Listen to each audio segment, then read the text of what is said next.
Olá, você ligado no Notícias Agrícolas, eu sou Guilherme Dorigatti, nós damos sequência à programação do TV Notícias Agrícolas nessa tarde de sexta-feira, dia 14 de fevereiro, dessa vez para falar sobre o mercado do milho. Vamos acompanhar o que tem movimentado os preços, influenciado as cotações, o que a gente pode esperar desse mercado daqui para frente. Quem vai ajudar a gente a entender todo esse cenário é o Rafael Bulascos, que é analista de inteligência de mercado de milho da Stonex, já está aqui conosco por vídeo. Seja muito bem-vindo, Rafael, é um prazer tê-lo aqui mais uma vez no Notícias Agrícolas.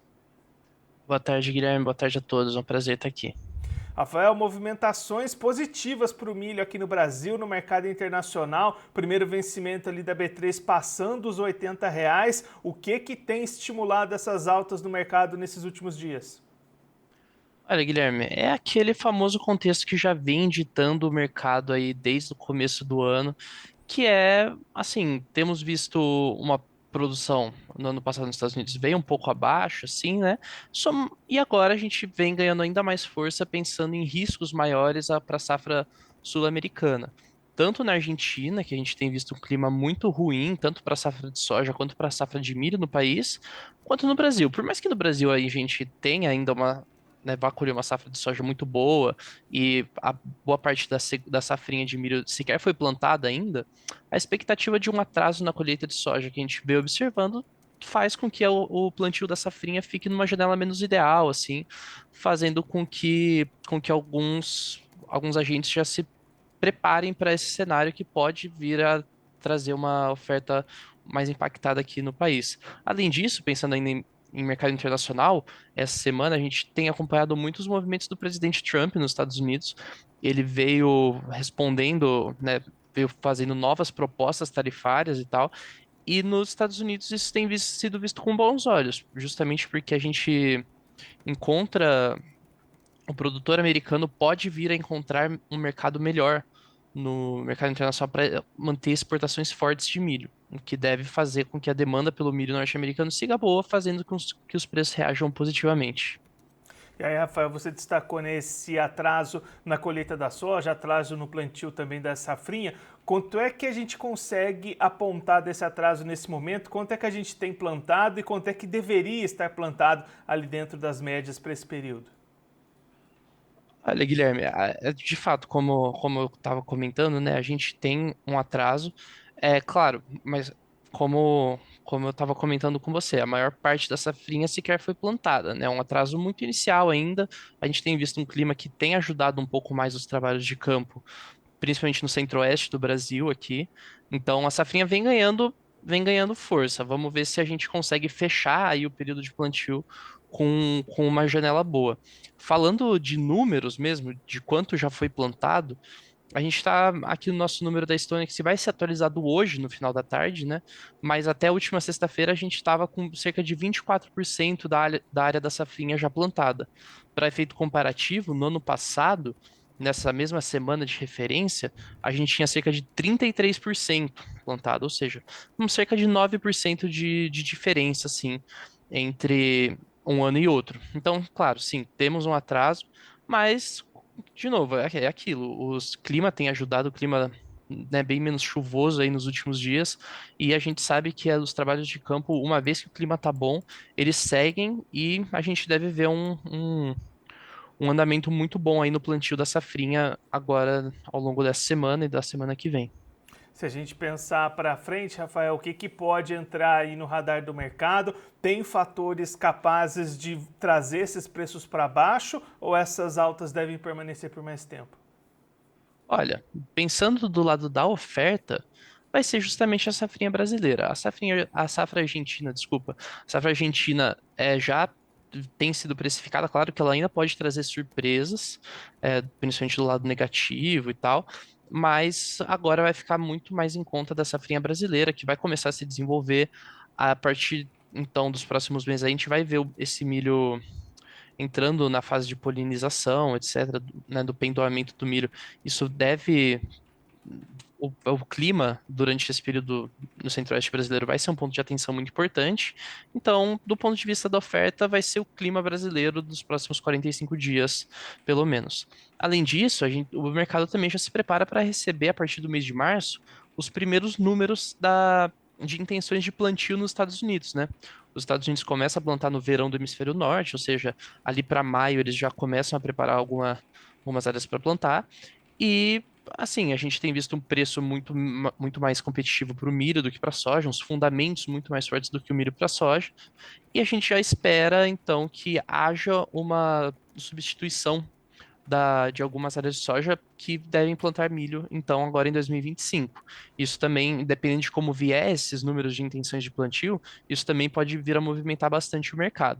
Agora, pensando do lado da demanda, a gente vai ver principalmente, enfim, as exportações, principalmente é, dos Estados Unidos, vão ver se continuam bem, e principalmente se a gente vai ver os efeitos da política tarifária do Donald Trump, se elas vão ter algum efeito sobre o comércio internacional de commodities. Até agora, enfim, Donald Trump não é presidente nem há um mês completo ainda, a gente não viu grandes movimentações envolvendo principalmente o mercado de commodities. Claro, tiveram problemas com commodities energéticas, com a China, aço, alumínio, etc. Mas falando de grãos especificamente, a gente ainda não viu muita coisa. Isso pode ser um ponto de atenção aí nas próximas semanas.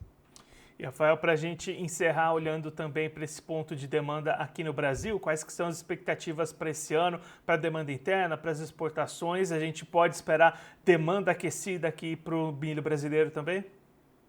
Olha, claro, a nossa demanda ela tem sido crescente ano após ano. O que vem impulsionando a demanda por milho aqui no mercado doméstico é principalmente uma expansão do setor de etanol de milho. Então, sim, a gente vai continuar vendo uma demanda forte. O setor o setor de alimentação animal também, que é historicamente o setor que mais consome milho no Brasil, também deve manter uma relativa normalidade. Aqui na Stonex a gente espera que na safra 2024-2025, o Brasil consuma cerca de 2,5 milhões de toneladas a mais do que a gente consumiu na safra passada. Então a demanda seguirá crescente e pensando em exportação, vai ser a variável de ajuste. Assim, se sobrar milho, se a gente tiver uma safra muito boa, como a gente espera que uma safra, né, dentro da média, como a gente espera que seja, né, com a gente aqui na Estônia estimando uma safra total, somando primeira, segunda e terceira safra, em 146 milhões de toneladas, a gente deve ver um volume de exportações relativamente bom, relativamente satisfatório, mas, claro, isso vai depender se a gente vai conseguir colher todo esse volume mesmo ao longo do ano, né? Esse vai ser o grande ponto de atenção. Rafael, muito obrigado pela sua participação, por ajudar a gente a entender melhor todo esse cenário. Se você quiser deixar mais algum recado, destacar algum ponto, pode ficar à vontade. Bom, eu que agradeço, Guilherme, muito obrigado aí pela oportunidade. Qualquer coisa, podem entrar em contato comigo, rafael.bulaskowski@stonex.com, pelo e-mail, e estou à disposição aí, sempre que precisar conversar sobre o mercado, tamo aí. Rafael, mais uma vez, muito obrigado. A gente deixa aqui o convite para você voltar mais vezes, a gente seguir acompanhando essas movimentações do mercado. Um abraço, até a próxima. Certeza, abraço.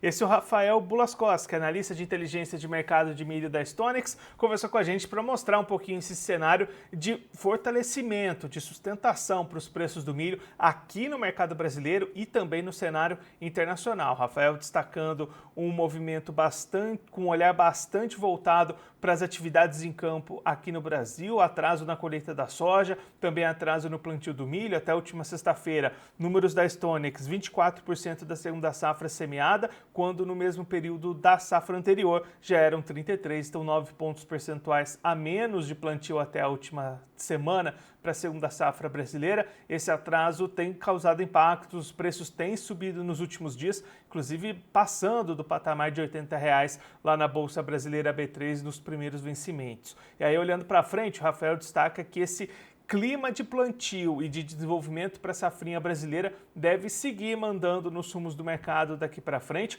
Outro ponto de bastante atenção é que a partir de março começam as primeiras estimativas de intenção de plantio da safra dos Estados Unidos, com uma ideia, um potencial maior para o milho com relação à soja, e aí esse potencial aumento de área plantada com milho lá nos Estados Unidos pode trazer alguma movimentação para o mercado a partir do momento que esses números começarem a ser divulgados pelo RUSDA, mas por enquanto um cenário de bastante sustentação para os preços do milho, tanto lá fora quanto aqui no Brasil, bastante fundamentados nesses estoques muito curtos e nessa expectativa mais complicada de desenvolvimento para a safra, pelo menos neste momento. Antes da gente encerrar, vamos verificar como é que estão as cotações do milho nas bolsas neste momento. Vamos começar pela Bolsa de Chicago, a CBOT, você vai ver os números aí na tela, movimentações positivas para aquela primeira parte dos vencimentos. Contrato março 25 sobe 2,50 pontos, é cotado a 4 dólares e 96 cents o bushel. Maio 25 vale 5 dólares e 8 cents o bushel, elevação de 2,50 pontos. Julho 25 vale 5 dólares e 10 cents o bushel, alta de 1,75 pontos, enquanto setembro 25 recua 0,50 pontos, sendo cotado a 4 dólares e 74 cents o bushel. Agora a Bolsa Brasileira B3 com movimentações positivas, passando dos R$80 no vencimento março, como o Rafael destacou e explicou aqui para a gente. Março 25 sobe 1,22%, é cotado a R$80,74 a saca. Maio 25 vale R$ 77,25 a saca, elevação de 0,65%. E o julho 25 vale R$ 73 a saca, com alta de 0,21%. Agora eu vou ficando por aqui, mas a programação do TVNA volta daqui a pouquinho tem Carla Mendes com o fechamento do mercado da soja para você acompanhar aqui ao vivo nesta sexta-feira, dia 14 de fevereiro. Eu sou Guilherme Dorigatti, vou ficando por aqui, mas daqui a pouquinho tem mais programação ao vivo para você. Notícias agrícolas, informação agro-relevante e conectada.